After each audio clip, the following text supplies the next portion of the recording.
Welcome to अकेड hub बच्चों। आज हम पढ़ेंगे बाल महाभारत का चैप्टर 20 मायावी सरोवर। पिछले चैप्टर में हमने एक मैजिकल सी कहानी पढ़ी थी ना, किस तरह ऋषि दुर्वासा आए थे अपने 10,000 शिष्यों को लेके और कैसे श्री कृष्ण ने उनका जादू से पेट भर दिया था। तो अब हम पढ़ते हैं आगे। पांडवों के वनवास की अवधि पूरी होने को ही थी। 12 वर्ष समाप्त होने में कुछ ही दिन रह गए थे। इन्हीं दिनों एक निर्धन ब्राह्मण की सहायता करते हुए पांचों भाई जंगल में काफी दूर निकल गए। वो थके हुए थे सो जरा सुस्ताने लगे। युधिष्ठिर नकुल से बोले, भैया जरा उस पेड़ पर चढ़कर देखो तो सही कि कहीं कोई जलाशय या नदी दिखलाई दे रही है। अब इसमें देखो पांडवों को 12 साल का वनवास मिला था ना, तो उसके कुछ ही दिन रह गए थे खत्म होने में। और वो एक जंगल में गए हुए थे किसी ब्राह्मण की हेल्प करने के लिए, लेकिन वहाँ इतनी दूर निकल गए कि वो जंगल में खो गए और उनको प्यास लगने लगी। तो युधिष्ठिर ने नकुल से कहा कि जरा तुम पेड़ पर चढ़ के देखो कि कहीं कोई दूर नदी वदी दिख रही है। नकुल ने पेड़ पर चढ़कर देखा और उतरकर कहा कि कुछ दूरी पर ऐसे पौधे दिखाई दे रहे हैं जो पानी के नजदीक ही उगते हैं। आसपास कुछ बगुले भी बैठे हुए हैं, वहीं कहीं आसपास पानी अवश्य होना चाहिए। तो युधिष्ठिर ने कहा कि जाकर देखो और पानी मिले तो ले आओ। ये सुनकर नकुल तुरंत पानी लाने चल पड़ा। कुछ दूर चलने पर अनुमान के अनुसार नकुल को एक जलाशय मिला। उसने सोचा कि पहले तो मैं अपनी प्यास बुझा लूं, फिर तरकश में ले चलूंगा पानी। अब मतलब वो पहुंच गया वहां पे, दिख गया उसे पानी कहाँ था, जलाशय मतलब तालाब में। फिर उसने सोचा पहले मैं पानी पी लेता हूँ, फिर ले जाऊंगा पानी भर के। अब जैसे ही उसने पानी ये सोचकर उसने दोनों हाथों से अंजलि में पानी ले लिया और पीना ही चाहता था कि इतने में आवाज आई, माद्री के पुत्र दुस्साहस ना करो, ये जलाशय मेरे अधीन है, पहले मेरे प्रश्नों का उत्तर दो फिर पानी पियो। जैसे ही वो पानी पीने वाला था ना हाथों में भर के, तुरंत आवाज आ गई वहां पे कि तुम पानी नहीं पी सकते, पहले तुम मेरे सवालों का जवाब दो। पर उसे प्यास इतनी तेज लगी थी कि उस वाणी की परवाह न करते हुए उसने अंजलि से पानी पी लिया। मतलब उसने आवाज को इग्नोर कर दिया और पानी पी लिया।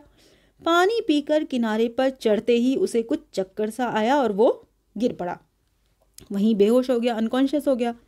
बड़ी देर तक नकुल के न लौटने पर युधिष्ठिर चिंतित हो गए। उन्होंने सहदेव को भेजा।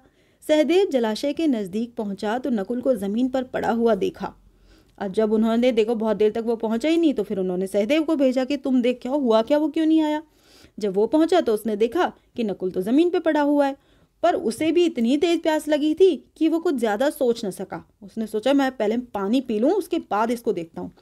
वो पानी पीने को ही था कि पहले जैसी आवाज फिर सुनाई दी। उसने उस वाणी की चेतावनी पर ध्यान न देते हुए पानी पी लिया। तो उसने भी क्या किया, वो आवाज को इग्नोर कर दिया और पानी पी लिया। और किनारे पर चढ़ते चढ़ते वो अचेत होकर नकुल के पास ही गिर पड़ा। अब वो दोनों बेहोश हो गए। जब सहदेव भी बहुत देर तक नहीं लौटा तो युधिष्ठिर घबराकर अर्जुन से बोले, जाकर देखो तो उनके साथ कोई दुर्घटना तो नहीं हो गई। अर्जुन बड़ी तेजी से चला। तालाब के किनारे पर दोनों भाइयों को उसने मृत पड़े हुए देखा तो वो चौंक पड़ा। मृत मतलब वो मर चुके थे। वो समझ ही नहीं पाया कि इनकी मृत्यु का कारण क्या है। ये सोचते हुए अर्जुन भी पानी पीने के लिए जलाशय में उतरा कि तभी उसे वही आवाज फिर सुनाई दी, अर्जुन मेरे प्रश्नों का उत्तर देने के बाद ही प्यास बुझा सकते हो। ये तालाब मेरा है, मेरी बात नहीं मानोगे तो तुम्हारी भी वही गति होगी जो तुम्हारे दोनों भाइयों की हुई। अब वहां से फिर आवाज आई, लेकिन अर्जुन ने क्या किया, अर्जुन को तो भाई गुस्सा आ गया सुन के। ये सुनकर अर्जुन गुस्से से भर गया। उसने बाण छोड़ने शुरू कर दिए। जिधर से आवाज सुनाई दी थी उसी को निशाना लगाकर वो तीर चलाता रहा, किंतु उन बाणों का कोई असर नहीं हुआ, क्योंकि वो आवाज कहाँ से आ रही थी किसी को नहीं पता थी। अपने बाणों को बेकार होते देखकर अर्जुन के क्रोध की सीमा न रही। उसने सोचा पहले तो अपनी प्यास ही बुझा लूं, फिर लड़ लिया जाएगा। ये सोचकर अर्जुन ने जलाशय में उतरकर पानी पी लिया और किनारे तक आते आते चारों खाने चित्त होकर गिर पड़ा। मतलब वो भी वहीं ढेर हो गया। उधर बाट जोते जोते युधिष्ठिर बड़े व्याकुल हो उठे कि देखो जो जा रहा वो लौट के ही नहीं आ रहा, हो क्या रहा है। भीमसेन से चिंतित स्वर में बोले, भैया भीमसेन देखो तो अर्जुन भी नहीं लौटा, जरा तुम ही जाकर तलाश करो कि तीनों भाइयों को हो क्या गया है। युधिष्ठिर की आज्ञा मानकर भीमसेन तेजी से जलाशय की ओर बढ़ा। तालाब के किनारे पर ही देखा कि तीनों भाई मरे से पड़े हुए हैं। सोचा ये किसी यक्ष की करतूत मालूम होती है, जरा पानी पी लूं फिर देखता हूं। ये सोचकर भीमसेन तालाब में उतरना ही चाहता था कि फिर वही आवाज आई। तो उन्होंने कहा, भीमसेन तो भाई चिल्लाने लगे, बोले मुझे रोकने वाला तू कौन है। कहता हुआ भीमसेन बेधड़क तालाब में उतर गया और पानी पी लिया। पानी पीते ही अपने भाइयों की तरह वो भी वहीं ढेर हो गया। उधर युधिष्ठिर अकेले बैठे घबराने लगे, सोचने लगे कि बड़े आश्चर्य की बात है, कोई भी नहीं लौटा अभी तक। आखिर भाइयों को हो क्या गया है, क्या कारण है अभी तक कि वो लौटे ही नहीं। जल की खोज में वो जंगल में इधर उधर भटक तो नहीं गए। मैं ही चल के देखूं क्या बात है। भाई 4 भाइयों को एक एक करके भेजा और चारों में से कोई भी नहीं लौटा।